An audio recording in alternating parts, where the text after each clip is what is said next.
زندگی کے آخری اوقات میں نیکیوں کی زیادتی پر ابھارنے کا، الحث علی الازدیاد من الخیر فی اواخر العمر، کہ انسان جو جو آگے بڑھتا جائے اپنی عمر کے آخری حصے میں اسے زیادہ سے زیادہ اور خیر کی طرف دوڑنے کی کوشش کرنی چاہیے۔ اس کا یہ مطلب نہیں ہے کہ انسان جوانی میں بے فکر ہو جائے اور غافل ہو جائے اور کہے جب میں بوڑھا ہوں گا تو زیادہ لمبی دوڑ لگا لوں گا، نہیں۔ اس کا مطلب یہ ہے کہ جوانی کی عبادت تو ویسے ہی بہترین شمار ہوگی اور اس کا اجر زیادہ ہوگا کیونکہ اس کے بارے میں تو خاص طور پر پوچھا جائے گا، لیکن یہاں پر اس بات کا احساس دلایا گیا ہے کہ جب انسان کے دن تھوڑے رہ جائیں تو اس کو فکر اور زیادہ لگ جانی چاہیے، پھر غفلت سے ہر صورت میں نکلنا چاہیے۔ پہلی یہ آیت ہے، اللہ تعالیٰ فرماتے ہیں اولم نعمرکم ما یتذکر فیہ من تذکر وجاءکم النذیر،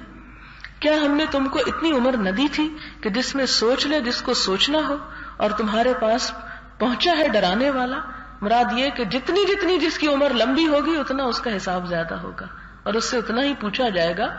کہ تمہیں اتنی لمبی میں نے عمر دی اور پھر بھی تمہیں ایک دن خیال نہ آیا کہ تم خدا کی طرف پلٹو اور رجوع کرو۔ کیوں یہ لمبی عمر اس لیے دیتے ہیں، ما یتذکر فیہ من تذکر، کہ جو نصیحت حاصل کرنا چاہے وہ حاصل کر جائے۔ حضرت ابن عباس رضی اللہ تعالی عنہ سے روایت ہے اور محققین فرماتے ہیں کہ اولم نعمرکم سے مراد 60 سال کی عمر ہے، اور اس کے معنی کی وہ حدیث تائید کرتی ہے جو انشاءاللہ ہم عنقریب ذکر کریں گے، اور کہا گیا ہے کہ 18 سال کی عمر مراد ہے، اور 40 سال کا قول بھی نقل کیا گیا ہے۔ اس کے قائل حسن بصری، کلبی اور مسروق ہیں،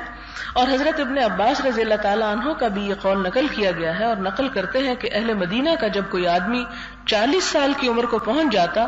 تو اپنے آپ کو عبادت کے لیے فارغ کر لیتا، نہیں دنیا کے کاموں سے ریٹائر ہو کے اللہ کی طرف رجوع کر لیتا۔ اور یہ بھی کہا گیا کہ مراد بالغ ہونا ہے، یعنی جب انسان بلوغت کی عمر کو پہنچ جائے پھر اس کو ہوش میں آنا چاہیے اور سوچنا چاہیے کہ مجھے جو عمر ملی ہے یہ کس کام کے لیے ہے، اور اس میں جتنی زیادہ سے زیادہ نیکی ہو سکے وہ کرے۔